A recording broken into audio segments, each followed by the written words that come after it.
Use பண்ற ஒரு இல்ல சார் இப்ப டிரான்ஸ்போர்ட்ன்னு இருக்கும்போது இல்ல இத தாண்டி கூட எனக்கு சாதாரணமான பாமர மக்கள் தோணியில எனக்கு ஒரு கேள்வி இருக்கு. 500 கிலோமீட்டர் எக்ஸ்ட்ரா நான் போனேன்னா ஒரு ரூ. 10 கூட வரும். அதுங்கிறது ஏற்றுக்கொள்ளும்படியாகத்தான் இருக்கு. அதனால தான் மக்கள்ல வந்து பெரிய எதிர்ப்புகள் ஒண்ணும் இதுல இல்ல. அது நம்ம இப்ப இருக்கிற மற்ற விலை உயர்வு அவர்கள் வந்து சொல்றாங்க, செலவினங்கள் கூடுகிறது, சம்பளம் குடுக்குறோம், நெறைய ரயில்கள் எடுத்துட்டு வரோம். அப்ப அதற்கான தேவை இருக்கிறது. இந்த சிறிய தொகை மூலமாக ஒரு 600 கோடி வருமானம் ஈட்டப்படும். அது திருப்பியும் ரயில்வேல தானே இன்வெஸ்ட் பண்ணப்படும் அப்படின்னு சொல்றாங்க. அது ஏற்கிற மாரி தானே இருக்கு. சார் இப்போ எப்படின்னா சார், இப்போ எப்படி சொல்லியிருக்காங்க 215 கிலோமீட்டர் வரைக்கும் ஃப்ரீ. அதுக்கு மேல அப்படின்றாங்க. அப்ராக்ஸிமேட்லி பார்த்தீங்கன்னா, 8 to 10 ரூபீஸ் மட்டும் தான் இன்கிரீஸ் பண்றோம் லோக்கலா. அதுக்கு மேல போகும்போது இப்போ 500 கிலோமீட்டருக்கு மேல போறாங்கன்னா ரூ. 10 மட்டும் தான். அதிகபட்சமா ரூ. 45 மட்டும் தான் அதிகமா ஆக்குறாங்க. இது என்ன கொஸ்டின் கேட்டீங்க சார்? இல்ல அதுதான் கேட்கிறேன். இவ்ளோ சொற்பமான அமௌண்ட் தான் ஏத்துறாங்க. இருந்தாலும் அது என்ன சார்? மக்களுக்கு பெரிய பர்டனா இருக்குன்னு நம்ம பிராக்டிகலா பார்க்கிறப்பே இல்ல. ஸோ கண்டிப்பா அத தேவைகள் நம்ம இருந்தா கன்சிடர் எதுக்கு பண்ணணும்ல. எதுக்கு தான் சார்? ஏன் சார் அப்படின்னா ஏத்தணும்?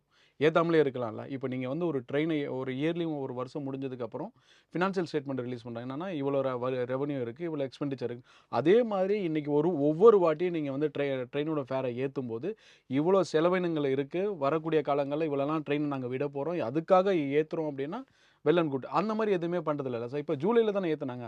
இப்ப அதுக்கப்புறம் திருப்பி ஏத்துறது வந்து ஒரு பைசாவா இருந்தாலுமே அதிகமா கட்டணங்கள் உயர்வு தானே சார். அது ஏத்துக்கூடியதா இல்லல்ல. இப்ப அடுத்து 2026ல எல்லாருமே ரெடியா இருப்போம். புது கனவுல இருப்போம், வளர்ச்சி அடையணும் அப்படின்ற வருங்காலங்களே இந்த மாரி ஏத்துறதுன்றது ஏத்துக்கக்கூடியதில்ல. அப்படியே நீங்க ட்ரெயினோட ஃபேர ஏத்துறீங்க, அதுக்கான சேவைகள் எங்களுக்கு குடுக்குறீங்க அப்படின்னா, கரெக்ட்டா அத ஏத்துக்கக்கூடியது தான். அந்த மாரி இல்லாம, மக்கள் வந்து இந்த வாட்டி போராட்டம் பண்றாங்களோ இல்லையோ, ஒரு கவர்மெண்ட்டா வந்து ஏத்துறது அப்படின்றது ஏத்துக்க முடியாது தான். அந்த ஏத்துற காஸ்ட்டுக்கு நீங்க இன்ஃப்ராஸ்ட்ரக்சர் குடுத்தீங்க அப்படின்னா, இன்னைக்கும் பார்த்தீங்கன்னா, சென்னை டூ மும்பை ட்ரெயின் நீங்க பாருங்க. அது வந்து இன்னைக்குமே பிரச்சனையா தான் இருக்கு. ஃபுல்லா ட்ரெயின் இருக்கும்.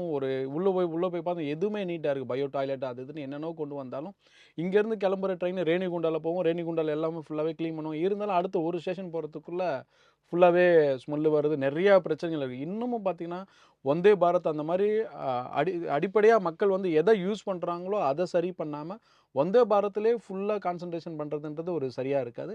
இந்தியா ஃபுல்லா பெருசா வந்து வந்தே பாரத் மாரி இருக்கிற ட்ரெயின்கள் இல்ல எதுவுமே போறதில்ல. வளர்ச்சியை நோக்கி பாரதம் நகர வேண்டும். அதற்கு வேகம் என்பது முக்கியம். எவ்வளவு வேகமாக மக்கள் பயணப்படுகிறார்களோ, அவ்வளவு அதிகமான வளர்ச்சி நாடு அடையும் அப்படிங்கிறத நம்ம பார்த்துட்டே தான் இருக்கோம். அதற்காகத்தான் மாட்டு வண்டியிலிருந்து நம்ம தொடர்ந்து பயணப்பட்டு எல்லாத்தையும் வந்திருக்கோம். அப்ப இந்த வேகம் என்பது முக்கியம் தான். அதற்கான தேவைகளுக்கு கட்டணம் கூடுதல் என்பது சரின்னு ஆ. சொல்றாங்க. கண்டிப்பா ஏத்துக்கிறேன் சார். இப்ப இங்கேருந்து சென்னையிலேருந்து ஒரு நாளைக்கு ட்ரெயின் மத்த ஊருங்களுக்கு போகுது இல்லையா? பெரிய ட்ரெயின் நல்ல அதிகமான கட்டணங்கள் வசூலிக்கிற ட்ரெயின் பார்த்தீங்கன்னா, ஒரு 4, 5 தான் போகுது. கம்மியான கட்டணங்கள் பாமர மக்கள், கஷ்டப்படுற மக்கள் யூஸ் பண்ற ட்ரெயின் தான் அதிகம். நீங்க அதுக்கு தானே முக்கியத்துவம் குடுக்கணும். அத தானே நீங்க டெவலப் பண்ணணும். நீங்க வந்து இத ஏத்துறது வந்து ஒண்ணும் பிரச்சனை இல்ல. அதுக்கான தேவைகள பூர்த்தி பண்ணுங்க. மக்கள வந்து எத யூஸ் பண்றாங்களோ, மக்கள் வந்து எல்லாத்துக்குமான வளர்ச்சியா இருக்கணும். நாடு வந்து வளர்ச்சி அடையறது வந்து ஒருத்தர் 2 பேர் மட்டுமே அவங்கள மட்டுமே முக்கியத்துவம் யார் டாக்ஸ் பே பண்றாங்க, யார் வந்து அதிகமா கட்டணங்கள் என்னால குடுத்து போக முடியும்னு இருக்கிறவங்க மட்டுமே கான்சன்ட்ரேஷன் பண்ணாம, என்னால கட்டணம் குடுக்க முடியாது. என்னால வந்து ரூ. 50 ட்ரெயின்ல தான் இங்கேருந்து மும்பைக்கு போணும்னா, ரூ. 215 ரூ. 250ல ட்ரெயின் தான் 4 நாள் ஆனாலும் என்னால போக முடியும். என்னால கஷ்டம் அப்டின்னா, நீங்க அவங்களுக்கு தான் முக்கியத்துவம் குடுக்குற வசதிப்படுத்தல் எல்லாருமே வந்தே பாரத்தோ, வேற எந்த ட்ரெயினோ அவங்களால வசதி வாய்ப்பு இருக்குன்னா, ஃப்ளைட்ட யூஸ் பண்ணிக்குவாங்க. என்னால முடியல, எனக்கு காசு இல்ல, நான் வந்து கஷ்டப்பட்டு 2 நாள், 3 நாள் ஆனாலும் அந்த ரூ. 250ல தான் போய் ஆகணும்னு, அவங்களுக்கு தேவையானத முக்கியமா பண்ணி குடுத்தா ஒரு சிறந்தான ஒரு அமைச்சகத்துக்கு ஒரு பெரிய இதுவா இருக்கும்னு நான் நெனைக்கிறேன்.